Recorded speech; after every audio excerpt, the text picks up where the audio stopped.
Welcome back to 10 Minute Takes. My name is Hannah Gallacher and I'm here today with Julie Mitchell, who is an orthopaedic nurse practitioner.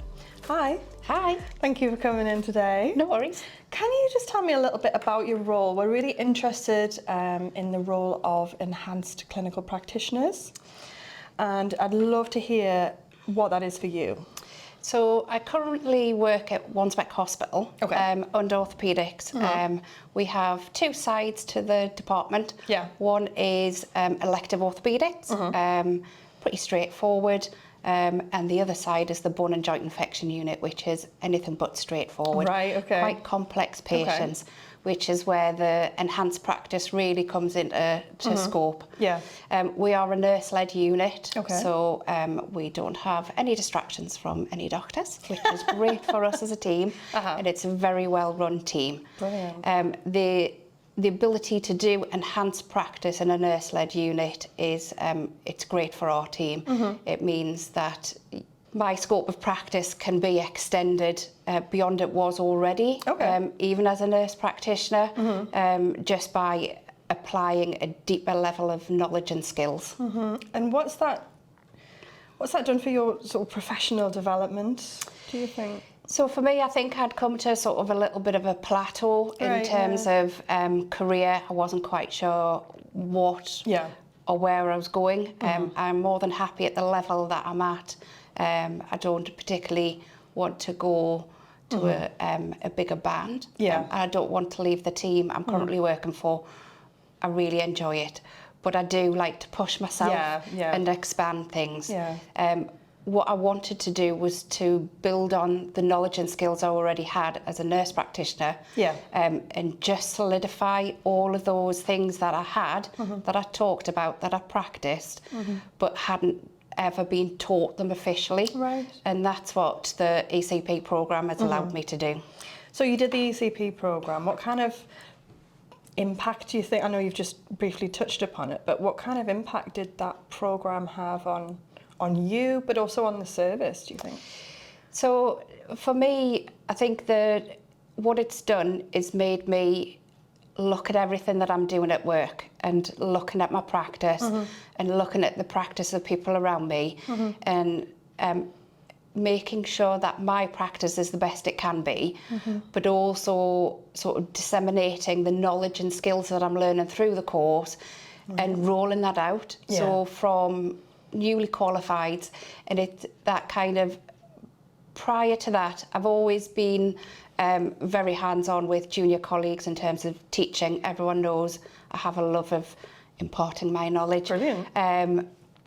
But now I've engaged more. I've perhaps led on those conversations rather than waited for the conversations to come to me. So if I've been taught something on the course, I have specifically then tried to do sort of like feedback. So positive feedback in terms of I get an understanding of something new, I then feed that back to someone, they feed it back to me, and we get this positive feedback cycle. And it then solidifies everything that I've learnt and been taught on the course. And then someone else is getting something new being taught, and the new generation of nurses that are coming through are very academic. They're being taught very academic stuff at university, and I think the conversations that you can have with them are on a deeper level. But it's not just newly qualified. Those nurses that we have that are long-standing, have had long careers, they all have this knowledge and skills within them. It's sometimes just about making them aware that they have that knowledge and how they can apply that within their role. Sounds like wonderful. So we're going to launch our ECP apprenticeship here at the Academy in January. What advice would you give someone within the trust who's heard about the ECP programme and thinks, I've no idea what that is, maybe it would suit me, maybe it wouldn't, I don't really know?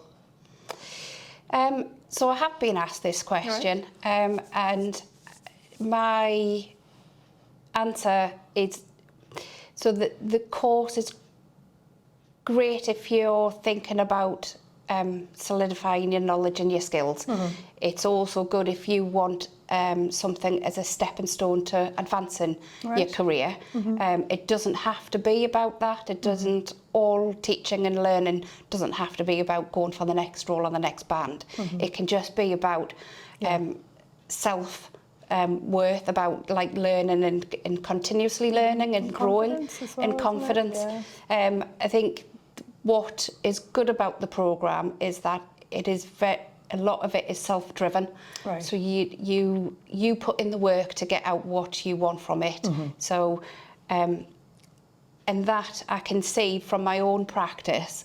You start questioning things. You start looking at things differently. Yes. You want to put in the effort to try and change things for the better. And I think the way that I look at it is that everyone from a band 5 upwards can benefit from the course, because the core fundamentals in the course are what we want all nurses and allied health professionals to be able to take into their role. It can only benefit the person, the team, the trust, the patients, the relatives. And you know, you said at the start that you felt like you'd maybe plateaued a bit in your role. Has the ECP aspect of learning, has that changed that? Do you feel like you're still on a plateau, or has it improved it at all? It's probably has improved it, because there's aspects that when I saw the advert for the ECP, what I wanted to do is I wanted to get a little bit more knowledge and skills, especially around sort of teaching and teaching styles and mentoring and coaching. And I wanted to have that in a recognised way, so that I do a lot of teaching, and I do ad hoc teaching and talk to people as much or as little as they want. But I wanted to formally have something. And what this has done is I now pushing myself to do more formal teaching, to do formal teaching within my team, and then hopefully I'll push that a bit further and perhaps expand that side of my working. So that's where I am at. Thank you. That's been really, really interesting. I always end our podcast by asking people what the most useful thing they've ever learned is. Which is quite a big question. No, so as part of the course, we're looking around sort of like mentoring and coaching, which I've always kind of done a lot of.